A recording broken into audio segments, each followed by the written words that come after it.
Хүн тосгочдоо та бүхнийхээ энэ өдрийн амар амгалан айлтгая. Монголын бүтээмжийн төвөөс 30 жилийнхаа зориулын явуулж буй бүтээмж зураг подкастын маань ээлж дугаар хүрч байна.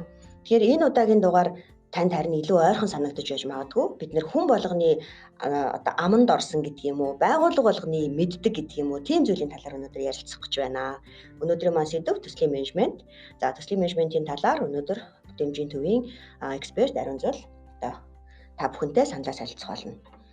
За өдрийн мэнд хүргэе сонсогчдоо. За тэгэхээр төсөл гэдэг үг ингээ хүн болгон мэддэг. Тэгсэн мөртлөө бас яг юу юм бол гэхээр тодорхойлоход их хэцүү. Хувь хүний үүднээс авч үзэх юм бол магадгүй нэг сайхан залуу нэг сайхан бүсгүй тайртай болоод яаж энэ бүсгийг эргүүлж өөрийн болгоё доо гэж байгаа энэ өөрөө нэг төсөл. Дараа нь яаж энэ одоо бүсгүйтэйгээ одоо гэр бүл болё доо гэр бүлийн одоо үгүйдээ хормоо яаж хийх вэ ингээл бүгд төсөл байдаг тийм ээ. Тэгэхээр байгууллагт ч тэр, хувь хүнд ч тэр бүгдээрээ төсөл гэдэг юмыг ярьдаг. Тэгэхээр энэ бол ганц хүний ажил биш, том жижиг ямар нэгэн багийн үйл ажиллагаа байдаг тийм ээ. За тэгэхээр одоо Монголын бүтээмжийн төвийн үүднээс төслийн менежмент гэдгийг бид нэр ямар утгаар харах хэрэгтэй вэ? За баярлалаа. Та гоё хөгжилтэй тайлбарлаж өглөө тий төслийг. Тэгэхээр нөгөө төслийн менежмент гэдэг нь Монголын бүтээмжийн төвийн хувьд болохоор бид нар манай байгууллага маань дандаа байгууллагууд дээр төсөл хэрэгжүүлэл явдаг байгаа. Тэгэхээр төсөл маань яг байгууллагынхаа тухайн хэрэгжүүлж байгаа байгууллагынхаа үндсэн зорилготой нийцсэн төсөлнийхаа мань зорилго маань тухайн байгууллагын зорилготой нийцсэн байх хэвээр. За энэ маань Монголын бүтээмжийн төв маань төсөл хэрэгжүүлэхдээ ихэнхдээ ер нь бол онлайн гэхээсээ илүү практик аргаар хэрэгжүүлж ингэж явдаг байгаа. За үүндээ болохоор байгууллагын хувь хүн ба багийн үйл ажиллагаан дээр ажиллах. За дотор нь байгууллага дотроо бүгдөөрэнд нь чандрын дугуйлан буюу багаар ажиллах, тэгээ жижиг төслүүд болгон ажиллах, гэх мэтчлэн одоо процессын үйл ажиллагаа сайжруулах байж болно. 5C хөтөлбөргээд бүх төрлийн төслүүд дээр ажилладаг байгаа л та. Тэгэхээр яг төсөл гээд энийг том жижиг янз бүрийн хэмжээнд одоо цар хүрээгээр бид нар ярьж болно тийм ээ. Тэгэхээр ямар цар хүрээтэй байхаас үл хамааран тэрийг удирдах тийм ээ. Одоо яг менежментийг нь хийх, зохион байгуулалтыг нь хийх ийм одоо суур зайлшгүй хэрэгтэй. Тэгэхээр яг тэр менежментийн одоо гол хөдөлгөгч хүч хөдөлгүүр нь яг юу байдаг вэ? Тухайн төслийн. За тэгэхээр нөгөө ямарваа нэгэн төсөл бол маш олон төрлийн менежмент оролцсон төсөл байдаг тийм ээ. За хүний нөөцийн менежмент байна, удирдлагын менежмент байна, гэл стратегийн менежмент. Тэгэхээр эдгээр менежментийг маш сайн төслийн менежер одоо өөрөө маш сайн эзэмссэн байж тухайн төслүүд маань маш амжилттай явагддаг. За тухайн төслийн менежер маань одоо оролцогч талуудын менежментийг судлаагүй, мэдээгүй тохиолдолд оролцох талуудаа яаж ажиллах вэ? Энийг мэдэхгүй тохиолдолд төсөл бол амжилттай явагдах үндэс бол маш бага байдаг. За тухайн төсөлд 2 байна уу, түүнээс дээш 3 ч юм уу баг одоо байгууллагууд оролцох тохиолдлууд байхад эхний нэг оролцогч тал маань гараа явахад дараагийн оролцогч талтай ихэд дахиад үйл ажиллагаа бас өөрчлөлт орох жишээ нэ тийм ээ. Тэгэхээр энэ ажиллагаанд маань төслийн менежерийн одоо удирдлагын тухайн менежер маань багийн ажилчтайгаа яаж ажиллаа хуваарлах тийм ээ, яаж зааварчилгаа өгөх гэх зэрэгс маш их өндөр шалтгаалдаг байна л да. Тэгэхээр төслийн яг менежерийг сонгохдоо ер нь яаж сонгуул зохих ёстой вэ? Одоо яг тухайн төслийнхөө ач холбогдлыг харж сонгуул илүү байдгүй эсвэл хувь хүнийх нь ур чадварыг харж сонгуул илүү байдгүй? Ер нь бол хувь хүний ур чадвар бол мэдээж хэрэг байна. За тэрнээс гадна тухайн хүн маань өөрөө тухайн төсөл дээр чиглэсэн төсөл дээр ажилласан одоо ажлын туршлага хэрвээ гэдгээс бас шалтгаална тийм ээ. Бас мэдээж хэрэг ажлын туршлагагүй хүнийг төслийн удирдагч менежерээр тавьчих юм бол төсөл маань амжилттай явагдах үндэс маш бага болно шүү дээ тийм. Тэгэхээр төслийн менежер гэдэг хүн маань өөрийн гэсэн одоо бүх төрлийн менежментийг эзэмшсэн тийм арга барилд суралцсан мэргэжлийн хүнийг хэлж байгаа.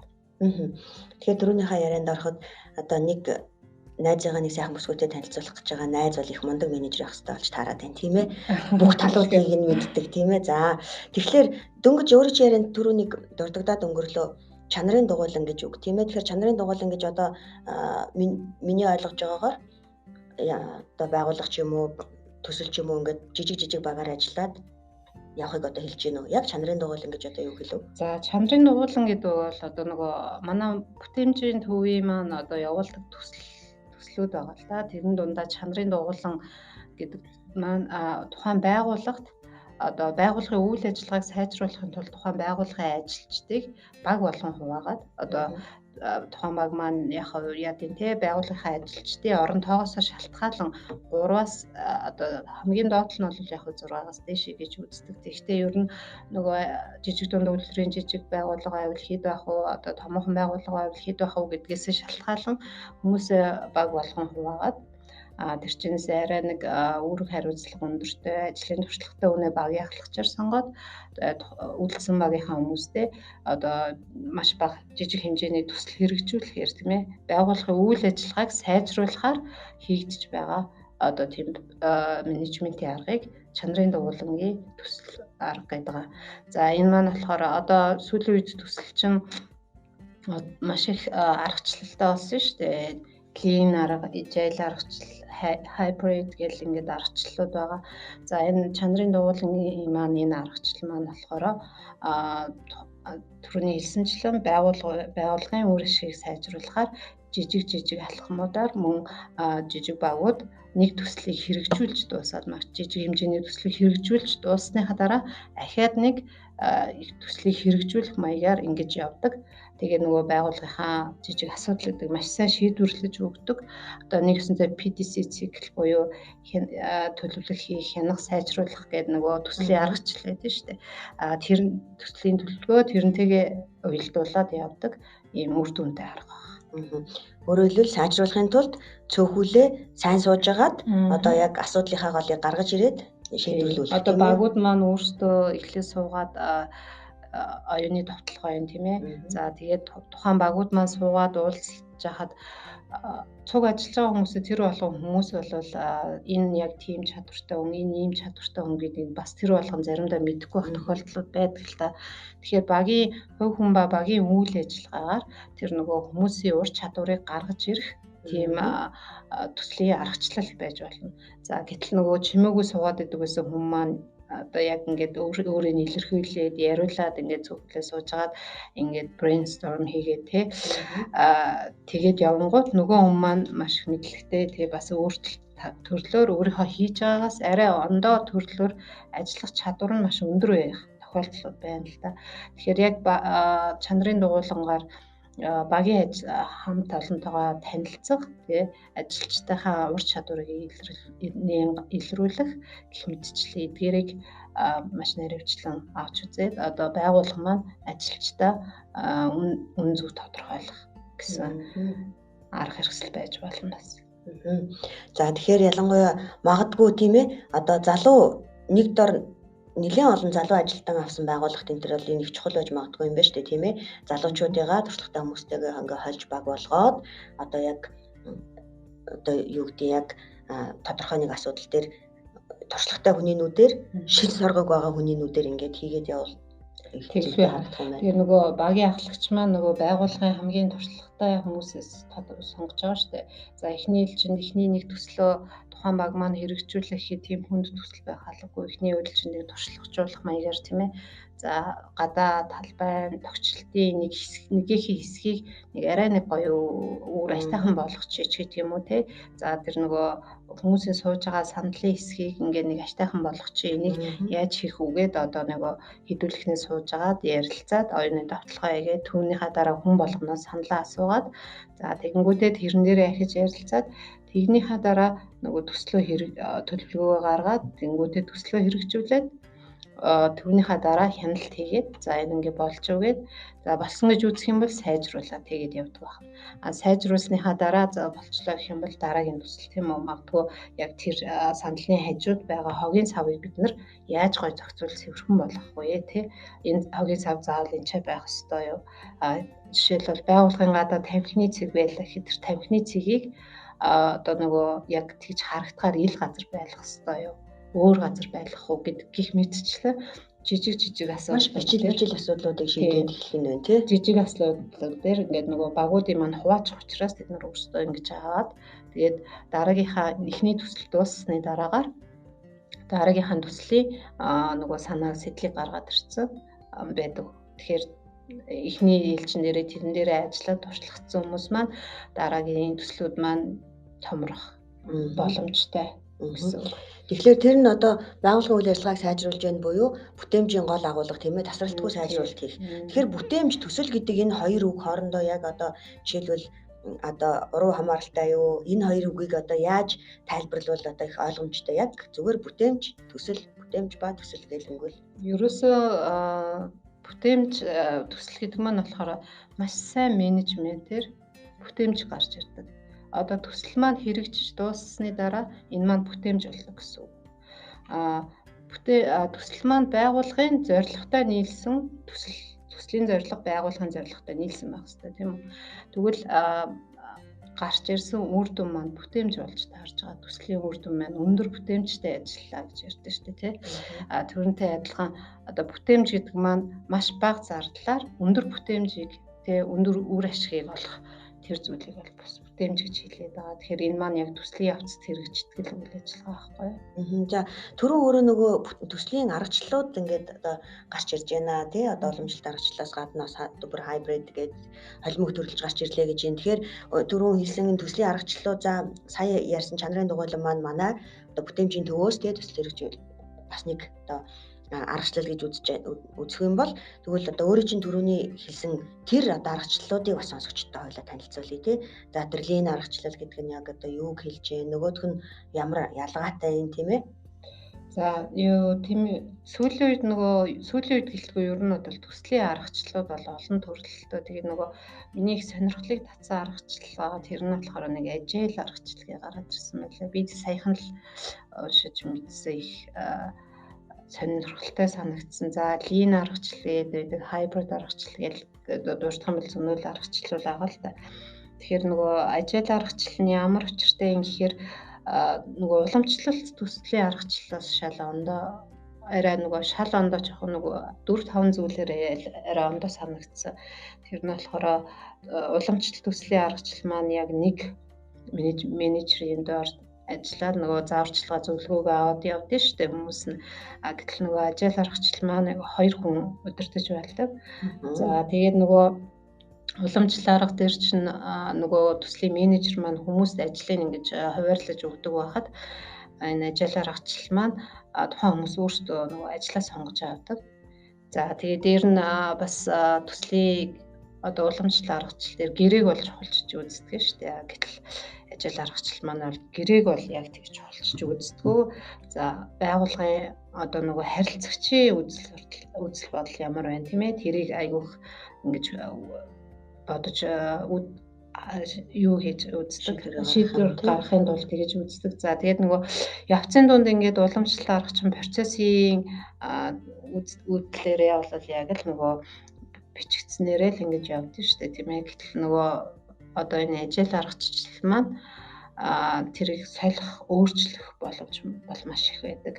Тэгэхээр энэ бол ерөнхийдөө их тийм шинээр нэвтэрсэн тийм арга юм болов. Ялангуяа би бол энэ программын хүмүүс тий одоо ялангуяа энэ нөгөө digitalization юу яаж байгаа штэ дижитал технологи хөгжиж үүссэн тэш шалтгаалan энэ аргачлал маань маш их нөгөө дэлгэрэх ирээдүйд ер нь ингэж явах байх л гэж зүгээр нэг өөр юмсэн жижигхэн таамаглалтай байгаа. Гэхдээ бас сайн мэдэхгүй лээ. Тэгээд нөгөө тэр лин аргачлал гэдэг маань болохоор угаасаа нөгөө сумын сайжруулалт гэдэг өмнө би бас нэг ярьж исэн баг. Нөгөө Японы төв газрууд Японы нэг матрас үйлдвэрлэдэг газар маань төслийн лин аргачлалыг ашигласнараа маш өндөр бүтээмжтэй, үр бүтээлтэй төсөл боловсруулж гаргасан гэх тийм ээ. Нөгөө юугаа агуулга бол нөгөө хүмүүст хүргэх машин болгож хувиргасан. Ерөөсөө 7 хоногт үйлдвэрлэдэг байсан тухайн нөгөө матрасаа 2 цагт үйлдвэрлэдэг болсон. Сүүлдээ бүр энэ аргачлалаа хэрэглээд тэгэхээр энэлийн аргачлал маань миний хувьд энэ корона тийм ээ пандемик үүссэн энэ нөхцөлд тухайн төслийн менежер нь ямар ч үед хувирч чадхаар тийм аргачлал байж болох юм болов гэж би бас бодсон. Тэгэхээр нөгөө лийн аргачлалаар төслийн менежмент хийж байгаа менежерүүд маань ямар ч эрсдэлтэй нөхцөлд яаж аргачлал хийж гарах вэ? Тэ яаж тухайн нэг цаг үедээ хувирч тийм ээ өөрчлөгдөж тасан зогсож ажиллах вэ гэдгийг бас харуулж мэдж явах хэрэгтэй тийм. Тэгэхээр эхний одоо илүү тодруулж хэлсэн тэр одоо agile гэх тэр аргачлал дээр ажлыг ивэл ер нь одоо тэр тухайн хамт олон гэдэг ч юм уу тэр баг ч юм уу ер нь бүрдүүлж байгаа хүмүүс нэлээд уян хатан байх шаардлагатай юм байна тийм үү? Тэглгүй яах вэ? Ерөөсөө их тийм нөгөө баригдмал биш. Тийм хурдан хөргөөж өөрөөр сэтгэж тийм ээ. Их тийм онцгой нөхцөл байдалд одоо ажиллана гэсэн үг. Тийм ер нь бол нөгөө өөртөө ингэж нөгөө тухайн юмас гэж өөртөө хийн гэсэн үг. Тэгээд хэрвээ нөгөө яг нөгөө өмнө хийжсэн үйл ажиллагаатай ингээд одоо зохицохгүй ч юм уу одоо яг тэргээр нь хийн гэж ярилцсан маш болохгүй тохиолдолд тэрийг шууд өөрчлөөд өөр аргаар хийх боломжтой. Яг заавал нөгөө гэрээ контрактанд тусгасан юм гэхгүйгээр тэгж хийх бас боломжтой гэж үздэг юм байна. За тэгэхээр бүтээмжийн төвийн маань хувьд одоо олон төслүүдийг хэрэгжүүлдэг тийм ээ. Одоо бүх байгууллагуудтай хамтарч ажилладаг, дангаараач хэрэгжүүлдэг бас магадгүй Монголын одоо эдийн засагт арай бас гарч ирээгүй байгаа шинэ одоо чиглэлүүдийг ч оруулж ирэх гээл одоо жишээлбэл ногоон бүтээмж гэдэг ч юм уу тийм ингээд төслүүд ингэ хэрэгжүүлж байгаа. Тэгэхээр ер нь яг байгууллагууд дээр төслийг нь одоо сайжруулъя, төслийн менежментээр сургалт хийгээл манайд одоо ямар одоо бэлэн ном гарын авлах ч юм уу ямар сургалт те бид юуг санал болгож чадах вэ сонсогчдод. За манай бүтээмжийн төв маань ерөнхийдөө байгууллагын менежментийг сайжруулах тал дээр маш өргөн цар хүрээтэй маш их туршлагатай л да. Тэгээд түүгээрээ жил болгон ингээ байгууллагууд болон жижиг дунд байгууллагууд хүмүүлрүүд гэх мэтчлэн тийм ээ төрийн байгууллагуудтай төсөл хэрэгжүүлж явдаг байгаа. За одоогийн байдлаар манайх болохоор дандаа процессын тал дээр сайжруулалт хийх, тавсын аргачлал тий байгууллагын үйл ажиллагаа сайжруулах эдгээр үйл ажиллагаануудыг бүгдөө явуулж хэрэгжүүлж байгаа. За тухайн одоо арга хэрэгслүүд буюу ном хэвлэл, тохимол гэж байгаа бүтээмжийн төвд бол бүхий л баримт бичих хэрэглэх зааварлах зүйлүүд бүгд байгаа.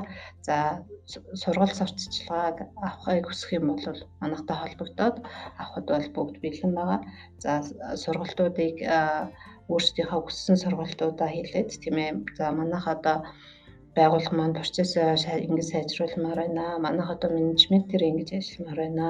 За манайх одоо тий чанарын дуулан авмаар байна. Эсвэл манайх Kaizen саналын систем авмаар байна. Тийм ээ Kaizen саналын системээр манайх үйл ажиллагаагаа сайжруулмаар байна гэх мэтчлэн саналууд их ирнэ. Тэгэхээр яг түүнийхэн дагуу одоо бид нар бүтээмжийнхаа сургалтыг боловсруулад түүнийхээ дагуу хэрвээ төсөл авъя гэх юм бол түүнийхээ дагуу төслийг боловсруулаад тэгээд байгууллагууд дээр ажилладаг байна. За тэгэхээр ер нь хувь хүн дээр ч бай, байгууллага дээр ч бай, том ч бай, жижиг ч бай энэ төсөл гэдэг юмыг тийм ээ бид нар одоо өөрөөсөө хол хөндий үг гэж бодохгүйгээр ерөөсөө л өөрийнхөө амьдрал ажил тийм ээ ерөөсөө л одоо орчин тойрон магадгүй бүр томоор ярихад эх орны цаашлаад одоо дэлхийн улсын тийм ээ сайн сайхны төлөө одоо цар хүрээнд хийж чадах нэгж ажил гэж л ойлгоно. Тийм ээ. За тэгэхээр төсөл гэдэг маань болохоор ерөөсөө түрүүн хэлсэн тийм ээ чанарын дугуулан дээрх төслийг анх яах вэ тэр чанарын дугуулан дээр төсөл гэдгийг яаж хийх үү гэдгийг мэдэхгүй хүмүүс бас нэг ширээн тойроо суудсан байгаа шүү дээ. Тэгвэл тэрийг эхлээд тэр нөгөө төслөхээр л хүмүүс бас нөгөө аюу хэцүү хүнд гээд ингээд ойлгоод бодоод байж магадгүй л те.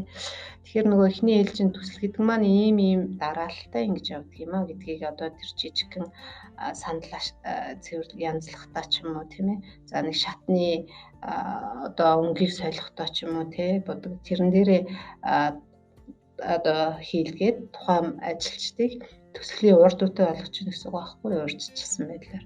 Тэгээд түүнийгээ дундаж олгоо, тэгээд агсан шат олгоо, тэгээд сүүлдээ нөгөө хүмүүс маань бол мэрэгчлийн төслийг хэрэгжүүлдэг хүмүүс болцсон тохиолдлууд маш их байдаг. Тэгэхээр ерөөсөө л төсөл гэдэг маань гэр бүл ч гэсэн таны хэлдгээр сая төслийн юм явж л байгаа шүү дээ, тийм ээ. Тэгэхээр ерөөсөө төсөл гэдэг маань тухайн хүний өөрийнх нь зорилго хийж байгаа тухайн хүн байна уу, байгууллага байна уу, тэр нь хийж байгаа төсөлтэй зорилго нь нэгдсэн. Одоо тэр зорилгынхаа дагуу явж байгаа, зорилготой хүрээд хүрснийхаа дараа тэр нь маань өндөр бүтээмж болж чадсан тийм зүйлийг л хэлээд байгаа. Маш бага зардлаар өндөр үр ашиг олж байгаа зүйлийг төслийн үйл ажиллагаа гэж хэлээд байгаа байхгүй. За тэгэхээр сонсогчд маань ямар тач гэсэн одоо төсөл бүх юмн дээр одоо бид нар одоо энэ үгийг өөрсдийнхөө амьдрал ажилд хэрэгжүүлж болох нэ гэдгийг бас ойлгосон байх. Зүгээр яг бүтээмжээ дээшлүүлэх үүднээс одоо Монголын бүтээмжийн төвтэй хамтран ажиллах хүсэлтэй хувь хүн байгууллагын хувьд бол нээлттэй гэдгээ хоёлаа дахиад хэлье. За тэгээд тун удахгүй одоо цагаан сар болох гэж байна, тийм ээ. Тун удахгүй одоо монголчууд өөрийнхөө одоо сарны тооллын шинэ жилээ ухтаж авах гэж байна. Тэгэхээр энэ шинэ жилээ ухтаад одоо сар шинээ ухтаад бүгдээрээ гэр бүлдээ хэрэгжүүлэх жижиг төслөө амжилттай хэрэгжүүлээрэ гэж хүсэн өрөө одоо сайхан хүүхдтэй болох гэж байгаа төслөө ямар хугацаанд төлөвлөх юм, тийм ээ. Гэртээ засвар хийх гэж байгаа төслөө ямар хугацаанд хэрэгжүүлэх юм, тийм ээ. За аав ээжээ баярлуулах гэж байгаа тэр одоо төслөө ямар хэмжээндээ хийх юм. Бүгдээрнгийнх нь бодсон төсөл одоо сэтгэлжлэн сайхан бүтэх болтугай. Дараа нь бүгдээрээ сар шинийн дараа өөрсдийнхөө хэрэгжүүлсэн төслийг хэрхэн амжилттай болсон талаараа эргэж бас өөрсөндөө дүгнэлт хийгээрэй. За ингээд бүтээмжийн төвийн хамт олноос та бүхэнд сар шинийн мэнд дэвшүүлье. Өнөөдөр бидэнтэй хамт байсан та нартаа баярлалаа. Ариун зулдаа баярлалаа. Баярлалаа.